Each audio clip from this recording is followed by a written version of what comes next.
What is good, YouTube? Quinn Wade basketball analysis coming to y'all with a quick video. We're gonna talk about Denver Nuggets, Utah Jazz Game 7 coming up this up and coming week. I had picked Denver to win the series, and they got down 3-1 because of Donovan Mitchell hot shooting and his ability to get to the paint, hit the floaters, drive, get to the free throw line. He has been basically unguardable, unstoppable, averaging over 37 points per game in this series. Only part that's bad about it is now they're tied 3-3 and they have a chance to go home. I felt like Donovan Mitchell would have this type of performance with guys like Bogdanovich and guys out, even Mike Conley missing game 1 and 2. He was going to have to step up offensively and carry a burden. I didn't think he'd be this efficient. I didn't think he'd be this dangerous from three because he never really was as a player playing at this level. But you can tell everybody wanted Donovan Mitchell this up and coming season to take that superstar step. And even though Denver isn't the greatest defensive team, they're respectable each and every year. But Donovan Mitchell been absolutely confident. He has been attacking the defense in multiple ways, but his jumper, he's really feeling that and is going in at a high level. And some of these shots that he's making, you will live with. You want him taking this shot. You want him to take that shot, and they're all going down.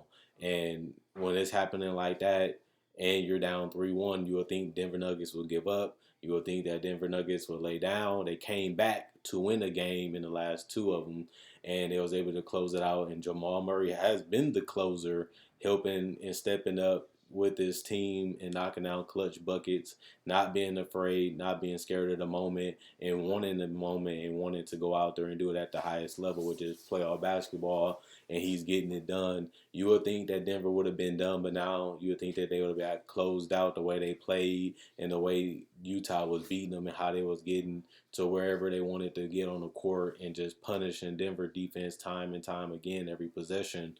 But that obviously wasn't the case as they have now lost the last two and now they're on the brink of elimination. Now I'm going to stay with my pick that the Denver Nuggets will win this series. I really didn't see it ended up happening exactly like I thought it would happen because usually when you make predictions, things don't usually go as accordingly to the plan, but it has in this series. And if they can't find a way to slow down Jamal Murray and they continue to allow him to play the same way, play the same plays every possession, then you only need a couple guys to chip in, and that's the bad part because Denver has those guys to chip in, and Utah really don't. And they gonna have to bank on Clarkson or somebody to have a great game when Clarkson has never been a consistent scorer, even though he has been a great piece and a good pickup for them. He's never been reliable in that role. And then you look at Mike Conley; he has had a better ending to the season, including the seeding games, and he has been decent in this series, but he hasn't been the most consistent player for this team either. We still know that Gobert cannot space the floor. Joe Ingles has had a decent series, but now he has been basically MIA in this series. So I really think Denver can outscore them. I don't think neither team will figure out how to slow each other down because they basically did it for 6 games. And I don't really see that changing that much going into game 7. I think that Utah got to figure out what they're going to do with Jamal Murray. Is they going to trap him? Is they going to double team him? Or is they just going to continue to live with the results of him taking tough jumpers and tough threes? And he's been doing it the last couple of games, so it's not like it's not a viable way to win because they won the last two in a row to force a game 7.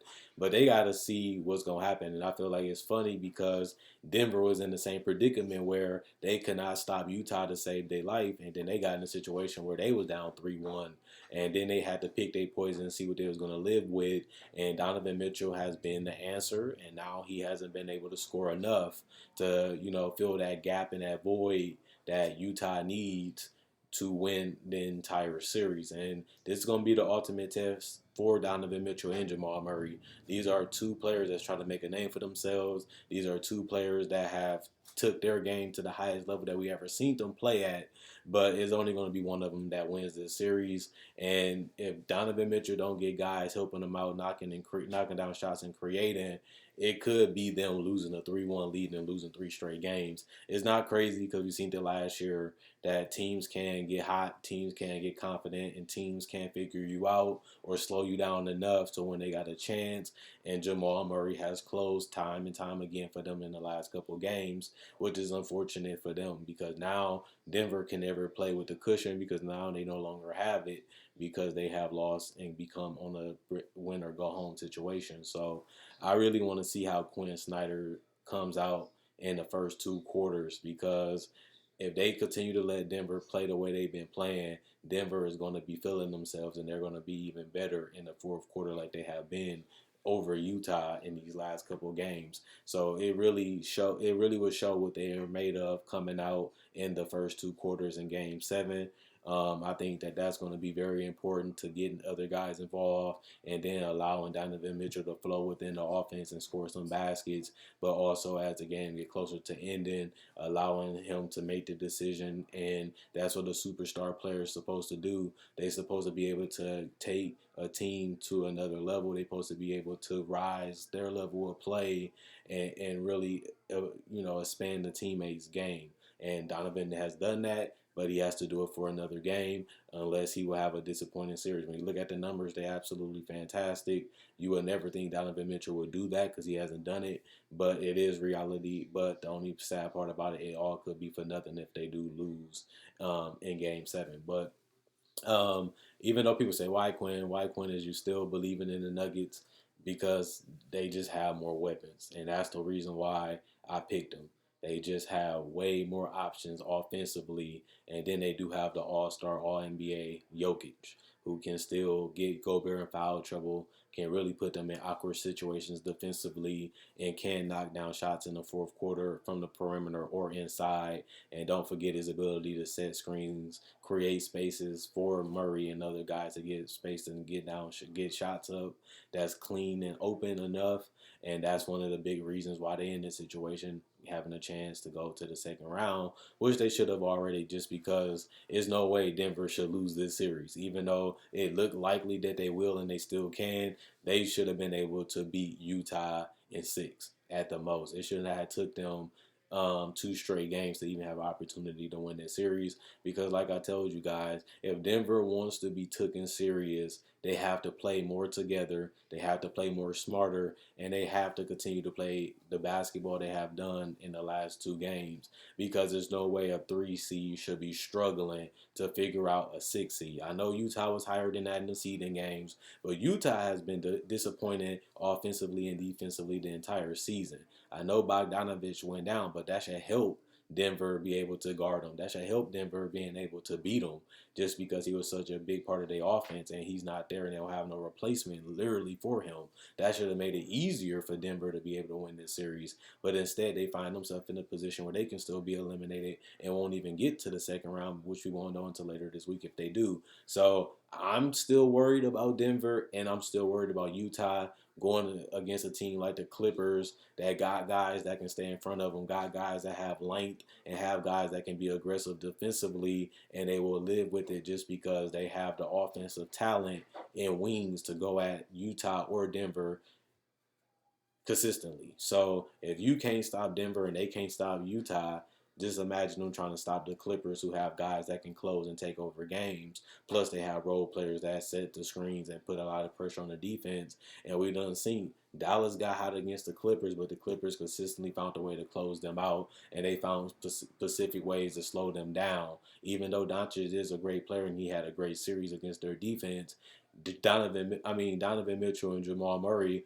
I doubt they have the same situation just because they can throw Paul George, Patrick Beverly, and those guys one-on-one against them, and they will have a better chance than Mike Conley, or Denver doesn't have guys like Gary Harris and stuff like that.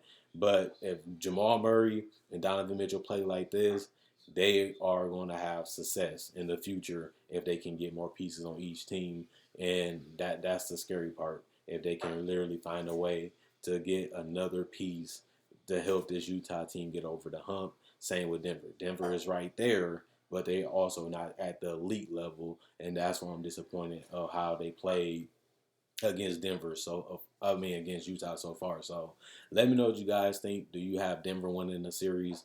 Do you have Utah winning the series? Are y'all excited for Game 7? Do you think that they both will go for 50 again, trying to do whatever it takes to get their team to the second round and have a chance to continue their championship hopes? Or do you think that Utah will blow them out or Denver will blow them out? Or do you think it'll be the same? Whoever takes over and finish the fourth quarter is going to be the winner, whether it's Jamal Murray, Donovan Mitchell. Whoever takes more shots, makes more shots, will be the winner of this series. It's unfortunate that they relying so much on one player on both teams. I don't think that's a successful thing against the Lakers or the Clippers or the Bucks and other teams like that. But if that's what you're going to do and that's what gets you to the second round, that gives you a chance to continue your playoff hopes, then, the goal is to win games. And both of them have done that. Only problem is one of them can win the next game and one going home. So other than that, check out my website, analysisplayground.com, link in the description, comment section below. Check out my Facebook page, analysisplayground.com, link in the description, comment section below. Like on Facebook to show support. Thanks for everybody that liked on Facebook too. Also, you can find merchandise on my Spreadshirt. That'll be in the description in the comment section below. You can also buy merchandise on my Facebook page. You can buy t-shirts, hats, and all those things. I have those on display on the Facebook page. So pick the type of logo you want, pick the type of shirt you want. You can change the color of the logo, change the color of the shirt, and all you gotta do is message me to get it shipped out if you go through Facebook.